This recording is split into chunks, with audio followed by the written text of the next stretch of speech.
Om Sri Gurubhyo Namaha Hari Om. Sri Guru Samhita, the legend of the Supreme Guru, original in Marathi as Sri Guru Charitra by Sri Gangadhara Saraswati, composition in Sanskrit by His Holiness Sri Vasudevananda Saraswati, also known as Tembe Maharaj. Chapter 7, The Greatness of Gokarna Pilgrimage Site. Salutations to Lord Ganapati, salutations to Lord Dattatreya. Namadharaka said to Guru Siddha, O Lord, please describe to me in detail the greatness of Gokarna pilgrimage site. Who all obtained boons at this site? 2. You mentioned that the Supreme Guru, Sripada Sri Vallabha, settled down at this site for a long time instead of settling down at any other place. Please describe to me the ancient history of this holy center. 3. It seems that the Supreme Guru had a lot of respect and affection for this place. You are the most compassionate one who fulfills everyone's desires. You are the divine light that shines upon all men. Please answer my questions. 4. Guru Siddha said, O Namadharaka, pay careful attention and listen to what I say. I shall describe to you the greatness of Gokarna in detail. 5. Previously, in the lineage of Ikshvaku, there was a king by the name of Mitrasaha. He was enthusiastic in all the dharmas, that is, righteous paths of life. He was extremely courageous and most powerful among all the Kshatriyas. 6. He was well versed in all the Dharmashastras. He was intelligent and discriminatory in his ways of thinking. He was very proficient in all the Vedas and other scriptures. He was extremely proud and worthy of his ancestry. He was very strong and confident, and he was always devoted to his duties as a king. He was also an extremely kind man. 7. Once the king, along with his entire family, went to the forest for hunting. He entered the thick forest that were the primary habitat for lions and other wild animals. 8. There was no sign of any human beings in this forest. As the king went deeper into the forest, hunting the lions, tigers, and other wild animals, he encountered a gigantic and intimidating Rakshasa, that is, demon, who was bright and flaming like the fire. 9. On seeing the demon, the king raised his bow and shot a shower of arrows on the demon. The arrows struck the demon all over his body and he fell down on the ground unconscious. 10. The demon's brother, by the name of Bali, saw his brother dying and ran to him. Seeing his brother suffering miserably in pain, he was very saddened and distressed. 11. Before the demon drew his last breath, he said to his brother, If you are really my brother, then you will somehow make this king, who is responsible for my death, suffer. 12. After telling his brother thus, the demon died. The brother, Bali, who had magical powers, immediately took on the form of a human being. 13. The demon Bali came to the powerful king Mitrasaha in the form of a man, spoke sweet and flattering words to the king, and humbly joined the service of the king. 14. The demon, who was cunning and vindictive at heart, would follow the king constantly as his well-wisher, and would understand every desire and wish that was in the king's heart and mind. He would also assist the king in his hunting routines. 15. The king hunted the wild animals in the forest to his heart's content, and then returned to his capital along with his entire family and all his servants, including the deceitful servant Bali. 16. This Bali was anxiously waiting for the most opportune time in order to make the king suffer. In the meanwhile, one day it was Shraddha, that is, death ceremony of the king's father. The king had invited the divine sage Vasishtha and other great Brahmins for lunch on that day. Note, The Brahmarshi, divine sage Vasishtha, was the Purohit, that is family priest, and Kulaguru, that is family preceptor, of the Ikshvaku royal family. 17. On that day, without realizing the deceitful nature of his hypocritical servant Bali, the king came to the kitchen and ordered him. 18. The king said, O servant, supply all the groceries that the cook asks from you in order to prepare all the dishes for lunch today. This is my order. 19. The servant agreed to the needful. Using his deceptive magical powers, he intentionally managed to mix human flesh among the other ingredients set for the sacramental dishes for the Shraddha lunch. Even the cook did not notice the human flesh when he prepared all the different dishes for the lunch. Note, human flesh is prohibited for consumption. It is a sin to provide human flesh for anyone to eat. 20. When the food was being served to the Brahmins, the Brahmarshi Vasishtha, using his divine preceptive power, realized the deception that was going on and became furious. Blazing with anger, the divine sage cursed the king. 21. O king, you have prepared today's food with the untouchable and disgusting human flesh. This is a great sin that you have committed. As a result, you become a Brahmarakshasa, that is the most evil and malevolent demon. Thus the divine sage cursed the king. 22. On hearing these cruel words of the sage, the powerful king became extremely angry and proceeded to curse the sage himself. He said to the sage, O Rishi, why did you curse me? 23. I never knew that there was human flesh in the dishes prepared today, and I never ordered anyone to prepare today's lunch with the human flesh. Therefore, your curse is not binding upon me.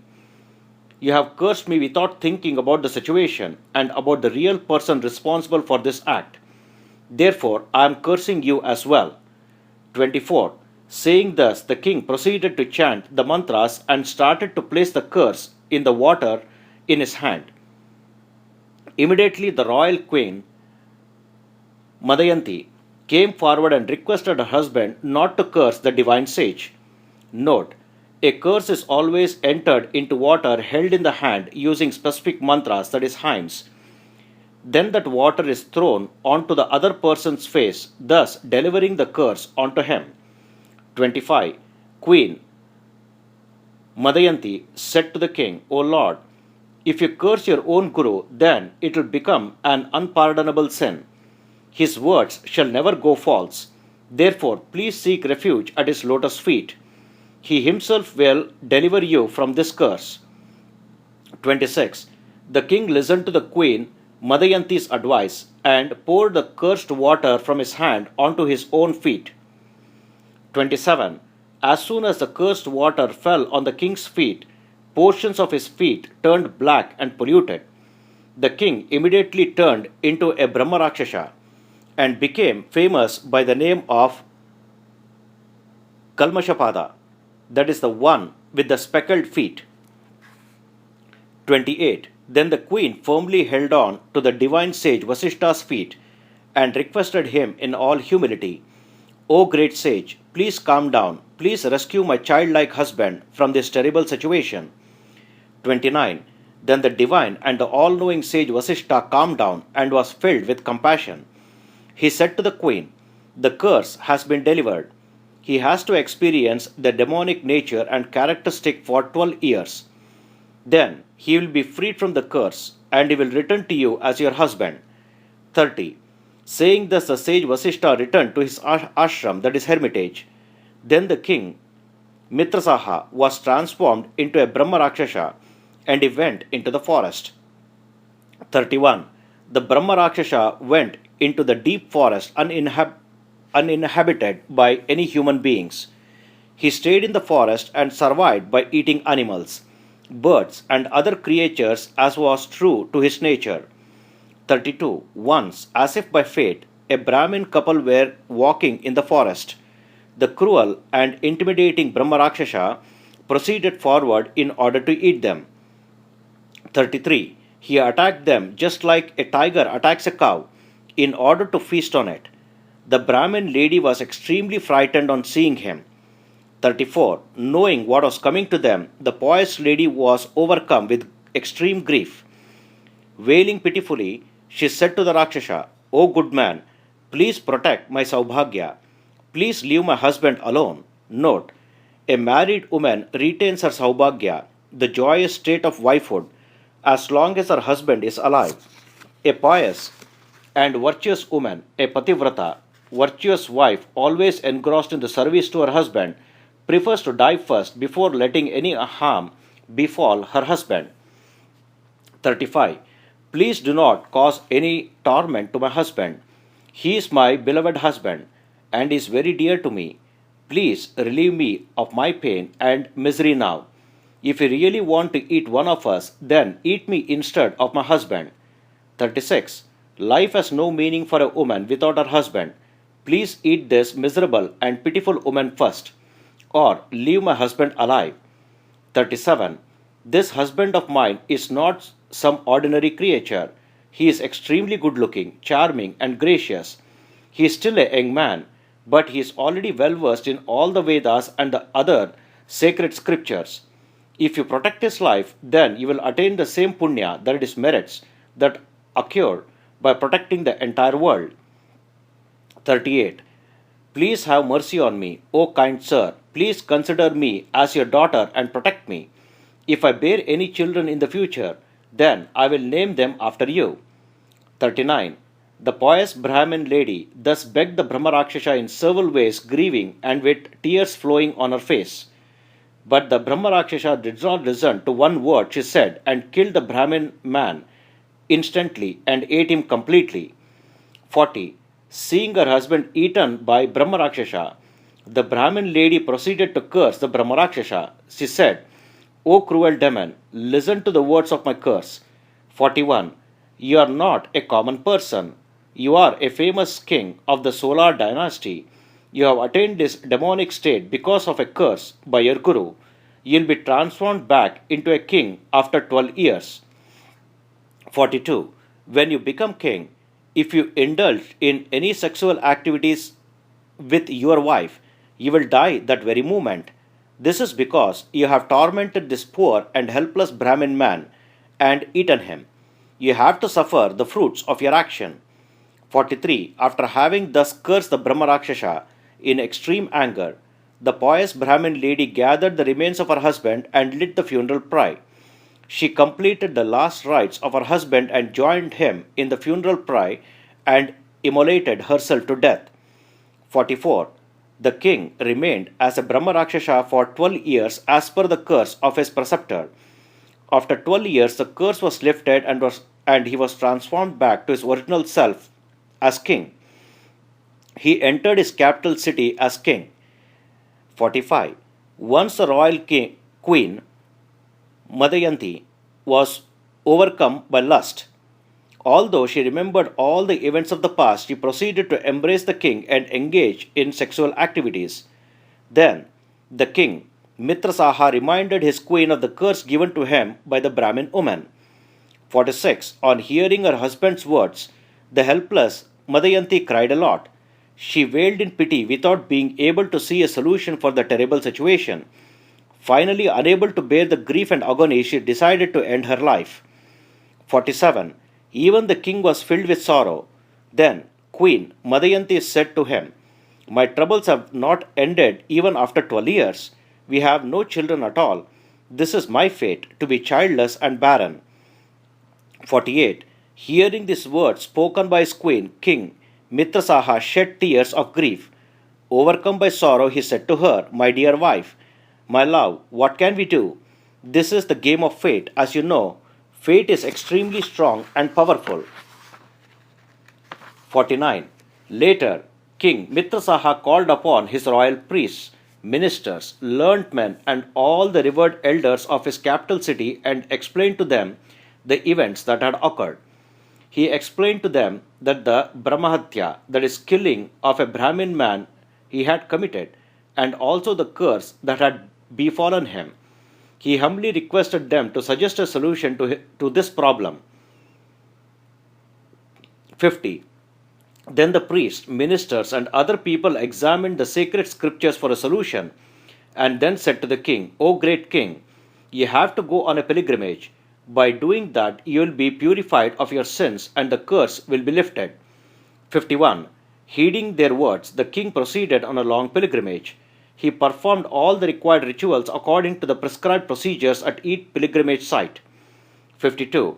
The king performed the Prayashchitta Snana, that is, penitent bath, at each pilgrimage site. He donated countless amounts of food, clothes, and money to the poor and the needy. He performed several yagnas, that is, ritual sacrifices, with immense devotion and appeased the Brahmins and the gods. 53. In spite of all this, the Brahmahatya, that is, the crime of killing the Brahmin, sin, still followed him constantly as a frightfully looking and intimidating shilauti. It never left him even for a single moment. Note, the above concept can be interpreted in two ways. 1. Since the king had committed a serious crime, the crime itself had an identity of its own and followed him around as a frightfully looking and intimidating shilauti. When the king had gathered sufficient penitent merits to ward off that crime, then the shilauti would disappear. 2. Another way of looking at the situation is that since the king had committed a serious crime, his consciousness was always pointing out the crime to him, and therefore he had no peace of mind. He had to perform several penitent acts to clear his consciousness. 54. Unable to bear the innumerable sufferings and afflictions, the king became extremely despondent and self-loathing. He was extremely worried and apprehensive as he proceeded forward on his pilgrimage towards the beautiful city of Mithila. 55. The king was not in a mood to enter the stunning city. He sat down with his wife Madayanti under a tree outside the capital city. He was stricken with grief and worries. As he sat under the tree, sleep came over him. 56. Just as Lord Rudra, another name for Lord Shiva, is always accompanied by groups of his ganas, that is demigods, the great sage Maharshi Gautama instantly appeared with his entourage of rishis, that is sages, before the king. 57. The king saw Maharshi Gautama and fell at the sage lotus feet and saluted him with great devotion. He was brimming with happiness at the darshan of the great sage. 58. The merciful Maharshi Gautama saw the grief-stricken king and consoled him. He inquired about the king's welfare and asked the king to explain to him all the events that had occurred. 59. He asked the king, Who has attacked your kingdom? Why did you have to go to the forest? Why are you so worried and grief-stricken? Why do you look so despondent? Tell me, O good man.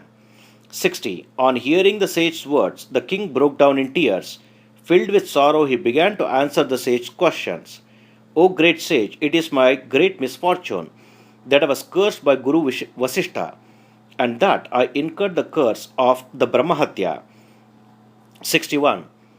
To relieve myself of those sins, I have completed several penitent activities, yagnas, ritual sacrifices, and other ritual duties. I have donated lots of money, food, and clothes according to my abilities. I have completed several pilgrimages as well. 62. But what is the use? I have been wandering around these forests for such a long time now, but I have not been able to get rid of the effects of the crime. I have no peace of mind whatsoever. The Brahmahatya sin has assumed a frightful appearance and is following me everywhere I go. 63. Today, my life has some meaning as I have been able to have darshan of your extremely holy lotus feet. I believe that from now on, my sufferings will be vanquished. Saying thus, the king held on firmly to the sage's feet and saluted him. 64. The compassionate sage Gautama listened to the king's words and said to him, O great king, do not fear. Lord Shiva will definitely protect you. The Lord Mrutyunjaya, the conqueror of death, another name for Lord Shiva, will give you the required assurance. 65. I will suggest to you a good pilgrimage spot for the relief from your sins. That site is a very holy site which will destroy even the deadliest of sins. that is the extremely sacred Gokarna. 66. Even the most severe of sins like Brahmahatya will be destroyed by the very remembrance of the name of Gokarna. The divine Lord Shiva, who has conquered even death, resides there permanently. 67. Gokarna is directly comparable to the great Mount Kailasa and the great Mount Mandara in terms of divinity and greatness. The birth and white camphor colored Lord Shiva resides in this holy place. Note, Mount Kailasa is the abode of Lord Shiva and is consort goddess Parvati. Mount Mandara is the peak used in the churning of the ocean of milk by the gods and the demons in order to obtain the divine nectar. 68. When there is no sunlight, there is deep darkness everywhere. That darkness is not easily expelled even by the flames of the fire or even by the light of the moon. The darkness can be completely expelled only when the sun rises and sheds his light all over the earth. 69. Similarly, your problems cannot be solved and your crimes cannot be atoned for by pilgrimages or by services at any of the other places. Only a visit to Gokarna and the darshan of the Lord of Gokarna can destroy all your sins and afflictions. 70. Countless Brahmahatya and similar sins can be destroyed by the darshan of Gokarna. A person can become completely purified just by remembering the name of Gokarna. 71. Lord Indra, Lord Upendra, that is another name for Lord Vishnu, Lord Brahma, and other gods have obtained supernatural powers at this site. Several other people have performed austere penance at this site and have attained fulfillment of their heart's desires and wishes. Note, Lord Vishnu is also known as Upendra, the younger brother of Lord Indra. Aditi is the mother of all the gods, including Lord Indra. When Lord Vishnu incarnated as Vamana, the dwarf, at a later point in time, he was born from the womb of Aditi. That made him the younger brother of Lord Indra, and hence the name Upendra. 72. If knowledgeable people perform austere penance here with great devotion, then the very greatness of the place will yield them the fruits of their penance multiplied by a lakh. Such is the power and influence of this site. Note, a lakh is equal to 100,000. 73. Lord Brahma, Lord Vishnu, Lord Indra, and several other gods have attained several siddhis, accomplishments, including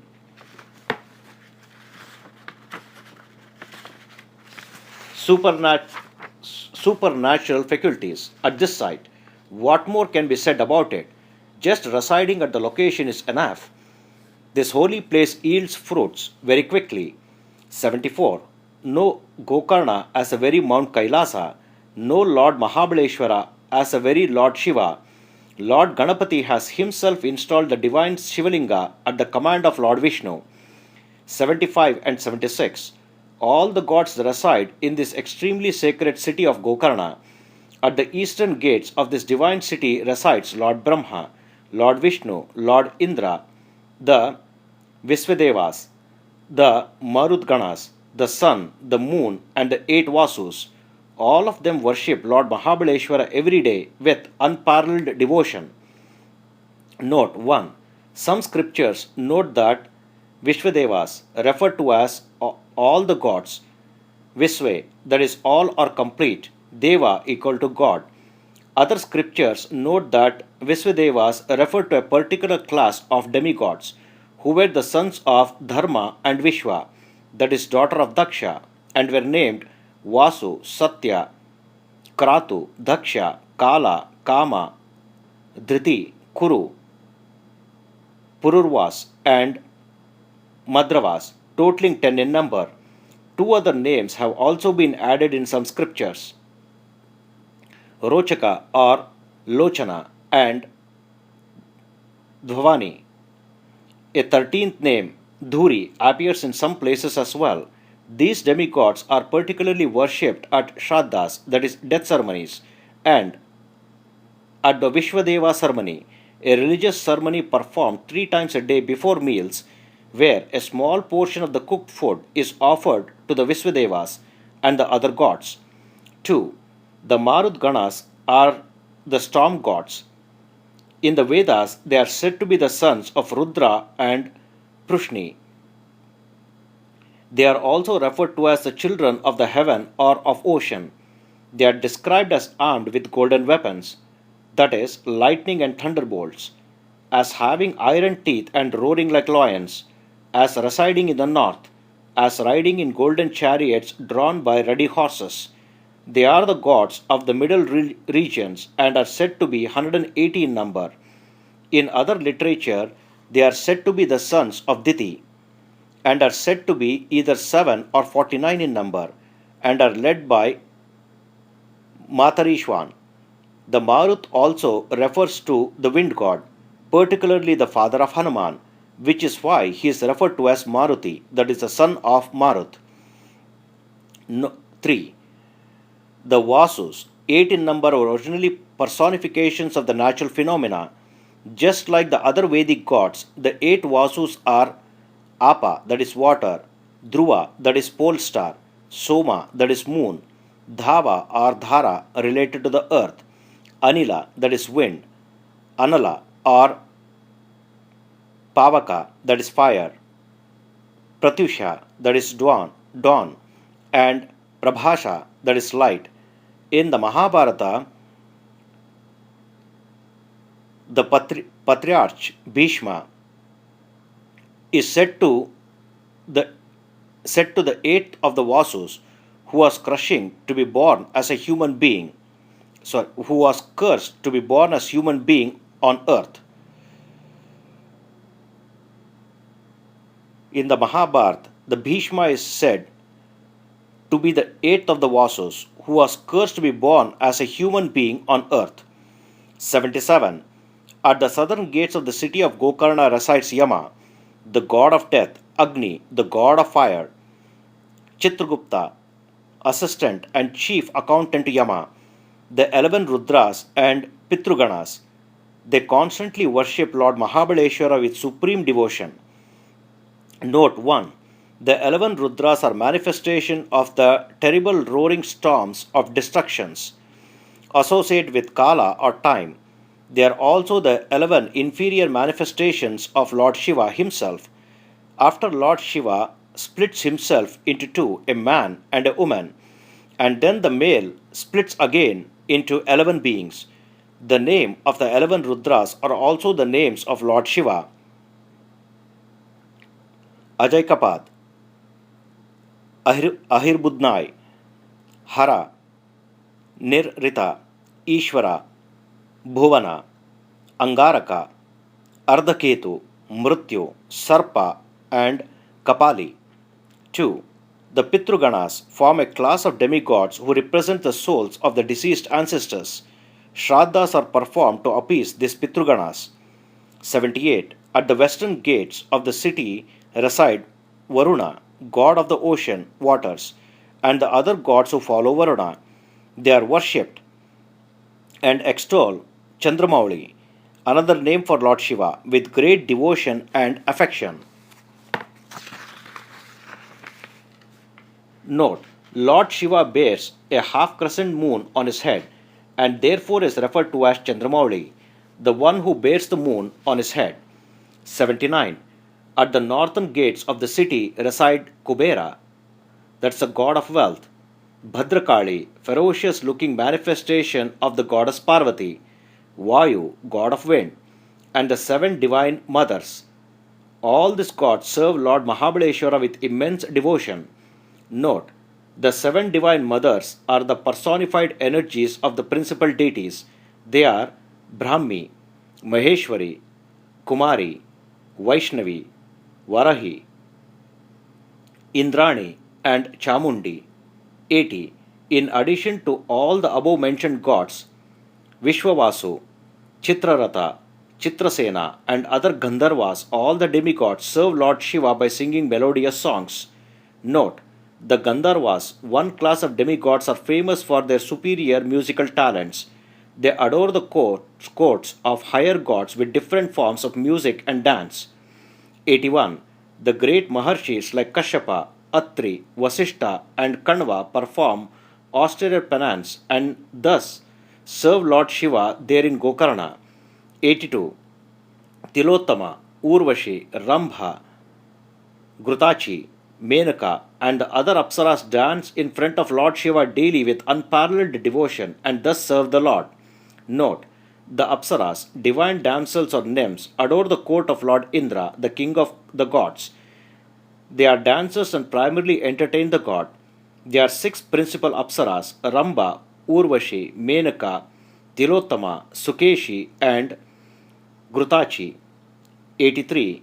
In the Krita Yuga, sage Vishwamitra and other sages, including Jabali, Jaimini, and Bharadraja, attained several siddhis, accomplishment including supernatural faculties at this place. 84. Sanaka and the other mind-born Brahmarshis, that is divine sages, Narada and the other Devarshis, that is celestial sages, Marichi and the other mind-born Maharshis, great sages, pray to Lord Shiva constantly. The great philosophers of the Upanishads are always immersed in the worship of Lord Shiva. Note: refer to chapter 2, verse 57 for a note on Sanaka and the other Brahmarshis and a note on Marichi and other Maharshis. 85. The great Siddhas, Sadhyas, Brahmacharis, that is celibate bachelors immersed in education, people immersed in the contemplation of the abstract and the formless God, that is Nirguna, and people wearing the Krishnajina as their only garb, referring to sages, ascetics, and other sannyasis, Krishnanjana as their only garb. All are immersed in the worship of Lord Shiva. Note: Krishnanjana is the skin, hide of the deer or black antelope. It is considered very auspicious and is kept in the house. It is also used to sit on during religious rituals. 86. Even the great ascetics who are emaciated and have only skin and bones left on their bodies perform ritual duties and worship Lord Shiva with pure devotion there in Gokarna. 87. All the Gandharvas, Pitruganas, Siddhas, the 8 Vasus, Vidyaras, Kinnaras, and other such demigods visit this holy place repeatedly and worship the Supreme Lord. Note: Gandharvas, Guhakas, and Vidyadharas form a class of supernatural beings or demigods just like Yakshas. Guhakas, Kimpurushas, the great serpents such as Adishesha and Takshas, the Bhutaganas, the Pishachas, and the Vetalas all come to this holy city seeking darshan of Lord Shiva. Note: Kinnaras and Kimpurushas form a class of beings that have features of both animals and humans. The Bhutaganas are a multitude of spirits and ghosts. The Pishachas are a class of yellowish demons who eat human flesh. The Vetalas form a class of goblins, ghosts, and vampires that inhabit other bodies. 89.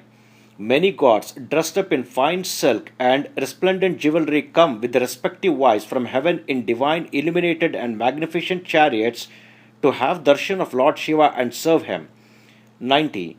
In this holy city, some people chant slokas, hymns. Some people sing songs. Other people worship the Lord through dance. Some people perform ritual puja, worship according to scriptures. Some people prostrate themselves before the Lord and salute him. Some just come to have darshan of the Lord. Note: it is said that Lord Shiva accepts all forms of worship, as mentioned above, as long as it is done with true devotion. He is not partial to any specific form of worship. 91. Many kings have come from near and from afar and have attained fulfillment of their heart desire and wishes. There is no other pilgrimage site like Gokarna.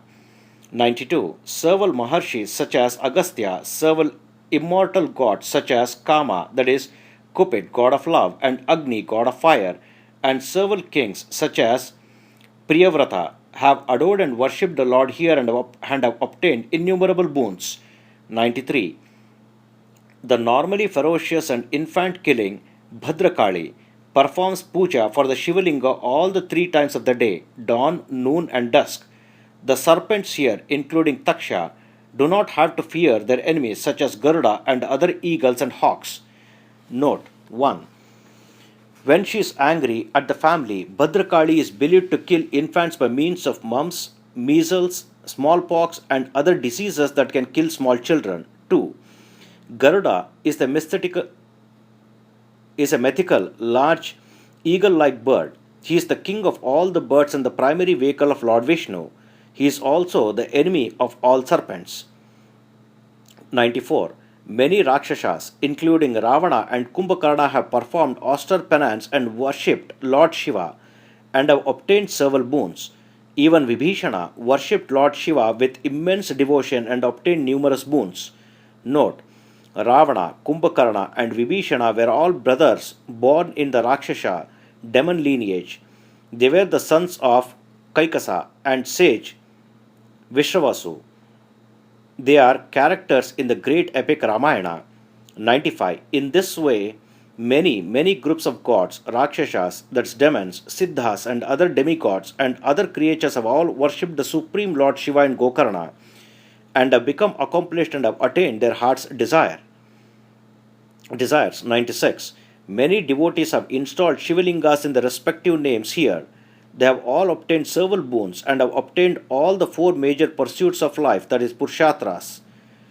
97. Lord Brahma, Lord Vishnu, Lord Kartikeya, Lord Ganapati, and other gods have also installed lingas in the respective names at Gokarna. Note: Lord Kartikeya is another name for Lord Subramanya, the son of Lord Shiva and goddess Parvati, and the younger brother of Lord Ganapati. 98. Dharma, the god of righteousness. Kshetrapala, the guardian god of Gokarna, goddess Durga, another name for goddess Parvati, goddess Shakti, the goddess of power and might, and other gods and goddesses have also respectfully installed lingas here in their respective names. 99. There are countless lingas that have been installed at every step of the way. There are innumerable tirthas, that is, holy bodies of water such as ponds and lakes, all over the city of Gokarna. 100. Gokarna is a very significant pilgrimage site. Every pond, every body of water is sacred in this site. There are countless water lingas and stone lingas at every step in every direction. Each of these lingas is holy. 101. The white colored Shivalinga was famous in Krita Yuga. The red colored Shivalinga was famous in Treta Yuga, and the yellow colored Shivalinga was famous in Dwapara Yuga. Now, in Kali Yuga, the black colored Shivalinga is very famous. 102. This lofty and great Shivalinga has encompassed all the worlds, including all the 7 nether worlds. This lofty Shivalinga can now be seen in the form of a tender and subtle Shivalinga. 103. This Shivalinga is now on the western shores of the ocean in the holy and beautiful pilgrimage site of Gokarna. This Shivalinga has several surprising and magical properties. It has become popular as a destroyer of all sins and afflictions, including the most severe of all sins, Brahmahatya. 104. The Panchamahapapa, that is 5 deadly sins of mankind, including the sins of Brahmahatya, the sins and afflictions generated with associating oneself with someone else's wife, and such other sins will also be destroyed with the mere darshan of the Supreme Lord. Note: the Panchamahapapa, 5 great deadly sins of mankind, refer to 1. Brahmahatya, killing of a pious Brahmin; 2. Drinking of intoxicating liquors; 3. Stealing gold; 4. Committing adultery with the wife of one's preceptor or religious teacher, Guru; and 5. Associating oneself with anyone guilty of the above 4 crimes. Sometimes the 5th sin is associated with the killing of an unborn child. 105. Just by the darshan of the divine Gokarnalinga, a person can obtain fulfillment of all his heart's desires and wishes and can obtain immortality as well. 106. If a person worships the Lord in Gokarna with true devotion on holy days and other special days, he will definitely attain the Rudraloka, the very abode of Lord Shiva. There is no further analysis needed on this issue. This is a certainty. 107. If a person accidentally or by fate comes to Gokarna once in his lifetime and worships Lord Shiva with true devotion, then he will obtain the divine Brahmaloka itself. 108 and 109. People who bathe in the ocean waters on Sundays, Mondays, Wednesdays, and during Parvakala perform Shiva Puja with great devotion, do meditation and chant hymns to the Lord, perform yagnas and other ritual sacrifices, feed the Brahmins, and also donate money, clothes, and food to the poor and the needy are indeed blessed. Even though these people do the above mentioned meritorious deeds to a very small extent, depending on their capabilities, they will get the fruits of their action multiplied several times. Such is the greatness of the pilgrimage site Gokarna. Note, Parvakala refers to the times when the moon changes its phases, such as 1. On the full moon day, the new moon day, and the half crescents. 2. The days of conjunctions or opposition of the sun and the moon, that is eclipse.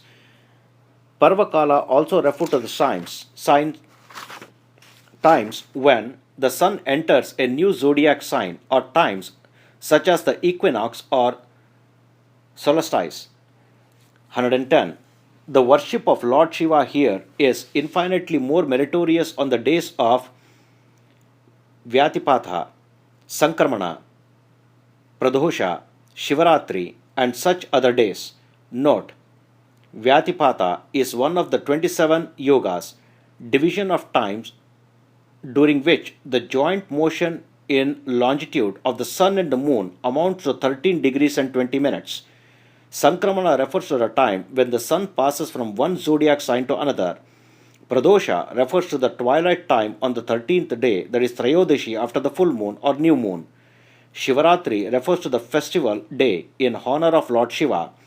This day appears on the 14th day, Chaturdashi, in the dark half Krishna Paksha of the 11th Hindu month of Magha, sometimes in February-March. 111. What more can I say about the greatness of his pilgrimage site? Countless people have obtained boons at this place. The Bhaktavatsala, dear to his devotees, Lord Mahabaleshwara is extremely pleased even with a simple offering of a single flower. Note, Lord Shiva can be appeased by just a drop of water on the linga, or by a single flower, or even a single bilva, that is bale or wood apple, or tulsi, that is basil leaf. He only requires that the person doing the worship to have true devotion. He does not expect any elaborate worship. 112. A person can obtain infinite merit by offering a single bilva leaf to Lord Shiva at midnight on Shivaratri on the 14th day of the Krishna Paksha, that is dark lunar half of the month of Magha. This merit is more than any merit that can be obtained anywhere in the three worlds. 113. That unfortunate person who does not make a journey to this incomparable pilgrimage place is a fool. Whichever unfortunate person does not hear about the greatness and the legend of Gokarna, that person is as good as a deaf person. There is no doubt about this. 114. If a person does a ritual fast and remains awake the whole night in front of Lord Shiva and worships him with true and steadfast devotion, then those very deeds will form the steps leading on to heaven. For that person, there is no doubt about this. 115. This great pilgrimage site is capable of granting a person all the four major pursuits of life, Purushastras. Countless people in this world have obtained several difficult and unattainable boons at this site. 116. By bathing in the important tirthas and worshipping the lingas of Lord Shiva as Lord Mahabaleshwara with true devotion, they have managed to relieve themselves of all their sins and afflictions. 117. Hearing this complete story narrated affectionately by Maharshi Gautama, King Mitrasaha was overwhelmed with joy. He said to the sage the following. 118. King Mitrasaha said, O great sage, you have kindly described to me in detail the greatness of Gokarna pilgrimage site, who served the Lord here and was delivered of all their sins and afflictions. Please give me an example. 119. O Master, please have mercy on me and narrate me a story of such an example. Saying thus, the king Mitrasaha held on to the sage's feet and saluted him. 120. Then Maharshi Gautama said, O king, listen to the great legend of Gokarna. Countless of great sinners have been delivered of their sins and afflictions here. I myself have been a witness to many such events. 121. Listen to one example. Once it was the night of Shivaratri festival. It was Chaturdashi, that is 14th day in the Krishna Paksha, that is dark lunar half of the month of Magha. Travelers and devotees came to Gokarna from all directions. 122. One afternoon I was sitting in the cool shadow of a tree. I saw a disease-stricken Chandali, that is outcast woman, coming there from a distance. 123. She was very old, blind, and her face was full of wrinkles. She was extremely tired with hunger. Her body was filled with sores and wounds, and there was pus and blood flowing out of these wounds. There was a very terrible, striking smell coming from her body. She was horrible to look at. There were insects, worms, and other parasites sitting on her body sores as well. 124. This old lady was suffering from scrofula. She had no teeth in her mouth. She was very agitated and distressed. Her throat was full of phlegm, and her voice was unable to come out. She was almost dying. She had no proper clothes on her body and was half naked. Note: scrofula is a disease of the neck. It is cervicular adenitis with inflammation of the lymph nodes in the neck and inflammation of the skin around the neck. 125.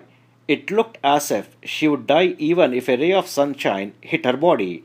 She was suffering from intense pain as if someone was poking her constantly with a spear all over her body. Her bodily excretions were dropping from her body as she walked. 126. She was a widow as well, and she had no hair on her head.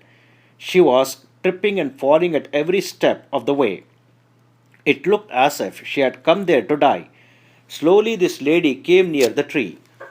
127. Tripping at every step, the lady came to the tree and instantly dropped to the ground under the tree. As I stood there and looked at her, she drew her last breath and died. 128. Instantly a divine and resplendent vehicle, which was shining like the bright sun, alighted there. This vehicle had come from Mount Kailasa, the abode of Lord Shiva.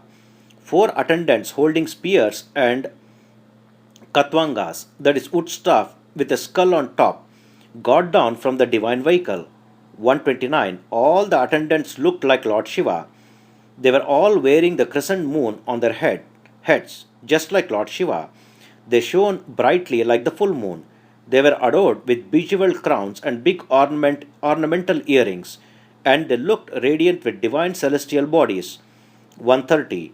I, that is Maharshi Gautama, was very surprised to learn that this resplendent vehicle, which was shining radiantly like the sun, had come to take this Chandali woman's soul.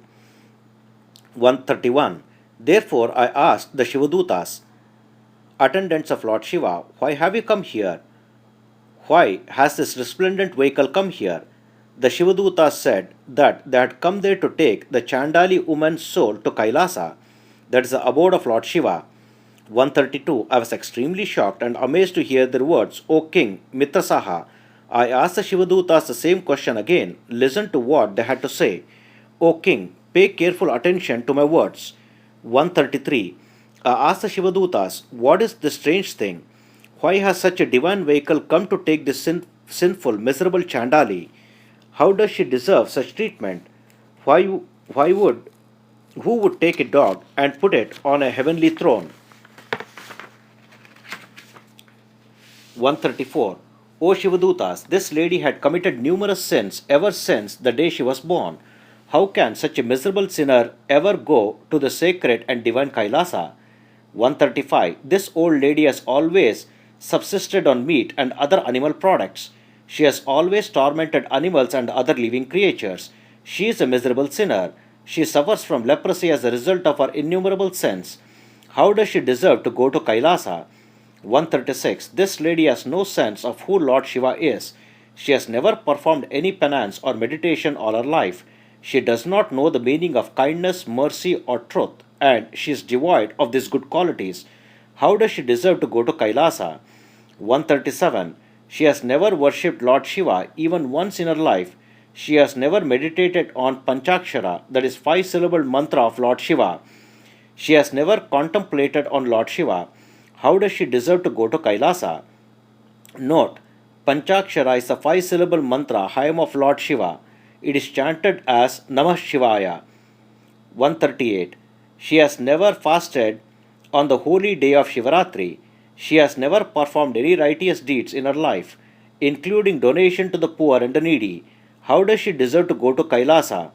139. She does not know about any pilgrimages. She does not perform the ritual baths at the Parvakala, nor has she followed any ritual procedures. How does she deserve to go to Kailasa? 140. Her body is exuding this horrible and noxious smell. Pus and blood are flowing from every part of her body. She is an outcast woman, and she is of terrible and very bad character. How does she deserve to go to Kailasa?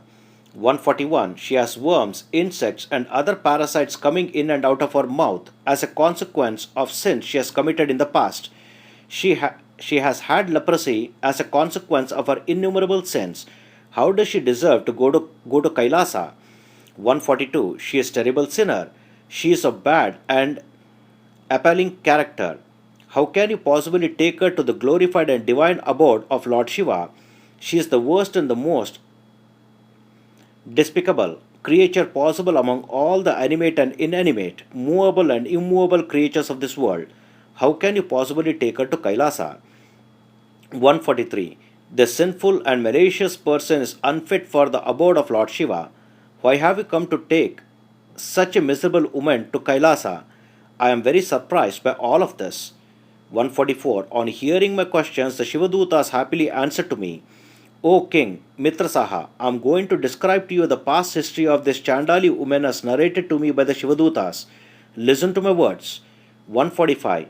The Shivadutas said, This lady was born into a Brahmin family in her previous birth. Her name was Saumini. She was very beautiful with a face round and bright like the moon. 146. Her father went to arrange the marriage of this lovely girl with a good and suitable man and perform all the marriage ceremonies according to the scriptures. He, however, could not find an eligible groom even though he searched everywhere. So, Saumini's father was very worried. 147. As time passed, Saumini's father realized that Saumini was growing past her marriageable age, but he had not found a good and eligible suitor for her. Therefore, he arranged her wedding with an ordinary Brahmin man and performed all the marital rites according to the scriptures. 148. After some time, the newly wed bride went to her husband's home. She adjusted herself into her husband's household and started running the household happily. 149. But unfortunately, her husband soon died by accident and she became a child widow. That was her bad luck. 150. Then her parents brought Saumini back to their home. She was very dejected and depressed at having lost her husband, and she suffered a lot. 151. Saumini was a very beautiful lady, just like blossoming into youth. She would be overcome with lust every minute of the day. As soon as she laid eyes on able young men, she would be overwhelmed and she could not control her mind at all. 152. Soon Saumitri started sleeping around with those young men in secret to satiate her lust.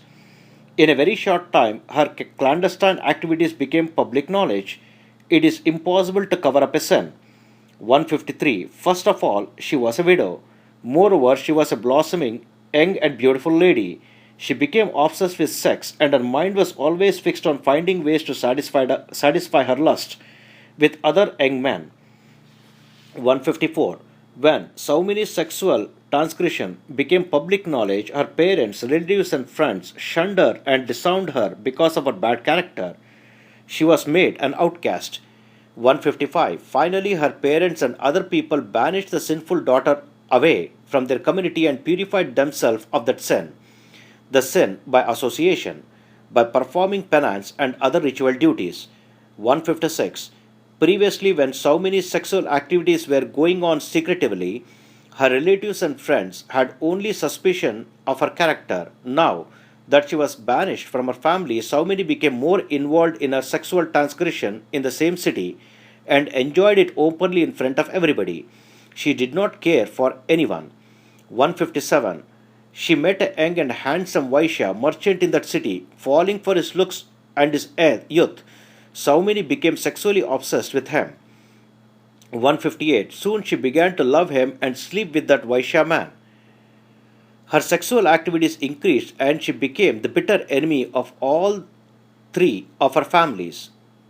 Note, a woman is supposed to safeguard the decency and name of her three families: her father's family, her mother's family, and her husband's family. Saumini did not care for any of these families. Instead, she went on her own. 159. Women are destroyed by sexual obsessions. Brahmins are destroyed by serving low class people and evil people. Kings are destroyed by tormenting and punishing Brahmins. Sages and ascetics are destroyed by hoarding luxurious items. 160. Saumini was so obsessed with sex that she became crazy. Without paying attention to whatever it was, day or night, she was engaged in sex with that Vaishya man. She bore several children as well. 161. All of them were engaged in eating meat and other animal products, in drinking liquor, and were always going around in an intoxicated state. Saumini thus spent her whole life with that Vaishya man, enjoying her life and not caring for anything or anyone. 162. One night, Saumini wanted to prepare dinner for her family. In her intoxicated state, the cruel lady went outside in the dark and chopped off a calf's head, thinking that it was a goat. Note, it's a grave sin to kill a cow or its calf. By doing so, one incurs countless sins at once. 163. She put the calf's head on a rope for later consumption. She cooked the rest of the calf, and she and her family members ate the calf completely. 164. Since everyone was intoxicated, they soon fell fast asleep. The next morning, Saumini went outside to milk the cow with a vessel in her hand. 165. When she saw the goat standing there in place of the calf, she was shocked. She came back to the house and saw the calf head hanging on the ropes. She became very frightened and started to scold herself for her misdeeds. 166. Oh Shiva, Shiva, another name for goddess Parvati. Oh Lord Chandramouli, another name for Lord Shiva. I have committed a serious crime. I am such a sinner. Oh Lord, I have committed such a grave sin without realizing it. What can I do? Saumini thus lamented for a long time. 167. Then she thought to herself, if my husband, the Vaishya man, sees that I have committed such an unpardonable crime, he will definitely get very angry at me. Thinking thus, she quickly gathered the bones, skin, and head of the calf and buried them in a deep pit. 168. Then she went to a neighbor's house and began to act up a melodrama of tears and sorrow. She wailed and lamented, saying that a tiger had attacked the innocent calf and had taken it away. She came back to her house and narrated the same false incident to her husband as well and cried false tears in front of him. 169. Committing one sinful act upon another, Saumini thus lived with the Vaishya man. Finally, she died in the same house. Upon her death, the attendants of Yama, the god of death, came to take her soul away. 170.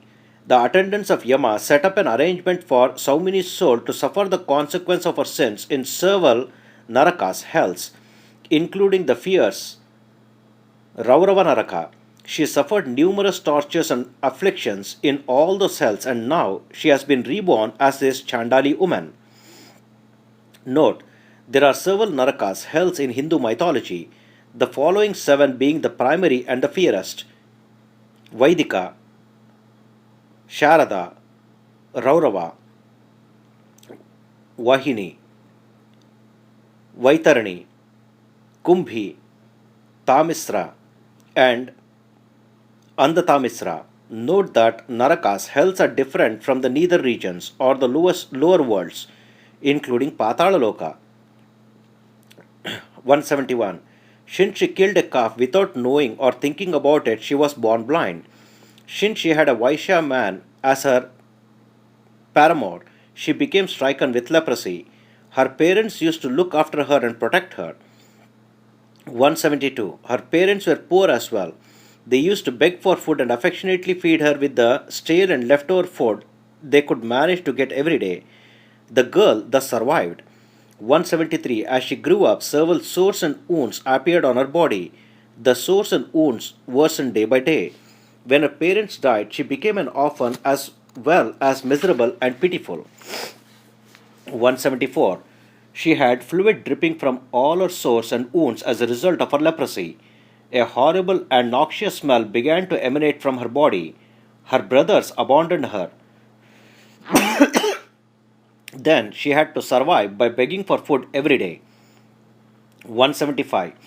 In spite of this begging, she could not satisfy her hunger. On one hand, hunger and thirst would torment her. On the other hand, the disease would torment her. 176. As a consequence of her previous actions, the wounds and sores on her body became worse, and she began to suffer extreme hardships and afflictions. She was in a pitiful state. She did not even have enough clothes to wear, and she did not have enough food to eat. 177. She used to helplessly beg everyone on the streets for food and water. Since she was a cursed sinner, no one would give her any alms. Even though she was extremely hungry and she would beg them pitifully, many days she would not get any food at all. 178. She became exceedingly disease-stricken. She began to suffer enormously because of her leprosy, and she became frail and emaciated. Pus and blood used to drip from her wounds and sores. She began to lament for her pitiful state. 179. When she was thus suffering enormously in a miserable state, the holy month of Magha arrived. Several people had started for Gokarna with their wives and children for the Shivaratri festival. 180. The darshan of Lord Shiva on Shivaratri is exceptionally meritorious. People came from different regions all over the world on that holy day. All the devotees were enthusiastically going to Gokarna for the darshan and worship of Lord Mahabaleshwara. 181. Some travelers were going on elephants, some were going on horses, some people were going in chariots, and some in bullock carts, and some were walking all the way to Gokarna. They were all dressed in fine clothes and jewels. From kings to ordinary people, everyone was going to Gokarna to have darshan of Lord Mahabaleshwara. 182. Brahmins, Kshatriyas, Vaishyas, Shudras, and all other people were going very merrily to Gokarna for the darshan of Lord Mahabaleshwara. 183. Some people were laughing and talking all the way to their destination. Some people were singing, some people were dancing, some other people were running to seek their Lord, and some other people are continuously chanting the Lord's name all the way to their destination. 184. This Chandali woman noticed that all these people were merrily going to the holy pilgrimage site of Gokarna. She also left for city, joining the other beggars who were on their way there. 185. All of them were immersed in the chanting of the name of Lord Shiva as they made their way into the holy city. Even the Chandali reached there and began to beg everyone for alms. 186. She used to approach every one of the travelers on the way and beg for food, all the time crying miserably due to hunger and pain. She would stretch her hands in front of the devotees and beg them pitifully for a morsel of food. 187. O good people, I have committed several grave sins in my past life. I am a great sinner. That is why I am suffering so much now. I cannot bear this pain and suffering. Please give me some food to save me from this torment of hunger.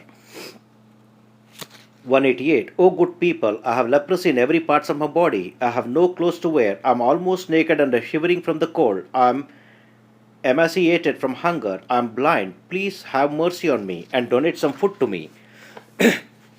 189. The fire in my stomach is raging from extreme hunger from several days. Please look at my miserable condition. O good people, please have mercy on me and give me alms. 190. I have not performed even a single righteous deeds in my thousands of life before this. That is why I am suffering so much and so miserably. Please show mercy and give me alms. 191. Lamenting thus, the Chandali woman kept falling everywhere on the street and was begging for food. Since it was Shivaratri that day, it was a day of fasting for all devotees. Hence the Chandali woman did not get any food that day. 192. She kept crying and lamenting with hunger. She began to curse the gods for not providing her with food. Seeing her condition and her laments, one of the travelers said to her, "Today is Shivaratri. Today is the day of fasting. You will not get any food anyway today." Saying thus, he laughed. 193. He also put a single bilva, bale or wood apple leaf into her hands. The Chandali smelled the bilva leaf and decided that it was not an edible leaf. She became very angry and threw the leaf on the ground. 194. The bilva leaf that she threw landed on a Shivlinga. Since it was thrown at midnight, it was considered to be worship of the Supreme Lord Shiva. 195. Since no one had given her any food that day, she had been fasting for the entire day. At the same time, the Chandali woman had been awake the whole night clamoring for food. The combination of fasting, being awake the whole night, and delivery of the bilva leaf on the Shivalinga completed the procedure for the worship of Lord Shiva on the holy Shivaratri. 196. Thus, the Chandali obtained enormous merit even without trying a bit for it. Lord Shiva was extremely pleased with her worship and decided to deliver her from her worldly sins and afflictions. 197. The Chandali thus obtained all the great and enormous fruits of the holy Shivaratri Puja procedure. Today, she started to beg for alms again. 198. She was extremely hungry from her fasting on the previous day. She was also tired from her pain and suffering. Without seeing any relief or solution in sight and without being able to walk another step forward in life, she came here slowly, flattering at each step. 199. She was suffering so much that she could not even tolerate a single ray of sunshine falling on her body. It would burn her body up and cause her much suffering. As a consequence of her sins from her past life, she experienced immense anguish and distress. 200. Unable to bear the plight of sorrow and suffering, she came under the shade of this tree and died. As soon as she died, we were inspired by Lord Shiva to come here and take her to Kailasa. 201. Since this Chandali fasted on Shivaratri, since she offered a bilva leaf to the Lord, since she remained awake the whole night, she obtained enormous merits to destroy all her sins and afflictions completely. 202. Whatever crimes and sins she had committed in all her previous births were vanquished. She became dear to our Lord Shiva. Therefore, Lord Shiva has inspired us to take this lady's soul to the divine Kailasa. 203. Maharshi Gautama said to King Mitrasaha, "The Shivadutas narrated the story to me and then sprinkled the Amrita, that is nectar of immortality, on Chandali's body. Immediately she was transformed into a celestial body. The Shivadutas instantly took her in the resplendent vehicle to Kailasa." 204. O king, I saw all of this with my own eyes. The Chandali was freed from all her sins and afflictions by deeds that she never even knew she was doing. This is the greatness of this holy place named Gokarna, that is famous all over the world. 205. Therefore, O king, you shed your worries and get ready to leave for Gokarna immediately. You will be purified just by going there and saluting Lord Shiva. You will experience all the worldly pleasures and happiness. Finally, you will also achieve salvation. 206. The king, Mitrasaha, was extremely joyous on hearing Maharshi Gautama's wise and prudent words. He followed the sage's advice and immediately went to Gokarna. Then he performed all the activities that the sage had asked him to do and was freed from all his sins and afflictions. 207. Therefore, the Gokarna pilgrimage site is extremely holy, sacred, and sanctified. It is the best pilgrimage site in the whole world. O Namadharaka, that is the reason why the Supreme Guru, Sripada Srivallabha, resided in this city for some time. Thus said Guru Siddha. 208. The Brahmin, Gangadhar's son, known by the name of Saraswati, narrated this story to all devotees who enthusiastically listened to the great legend of the Supreme Guru. When even ignorant and evil people can get numerous benefits and merits from listening to this great legend, then there is absolutely no surprise that knowledgeable people and devotees get numerous benefits and merits as well from this sacred legend. Thus ends Chapter 7 in the Jnana Kanda, in the dialogue between Guru Siddha and Namadharaka, in the text known as the Legend of Narasimha Saraswati, authored by Gangadhar Saraswati in the Marathi language as Sri Guru Charitra. and referred to as Sri Guru Samhita, composed in the Sanskrit language by His Holiness Sri Vasudevananda Saraswati. Mantrahina, Kriyahina, Bhaktihina, Kshamapate. Om Tat Sat. Om Sri Krishnarpanamastu.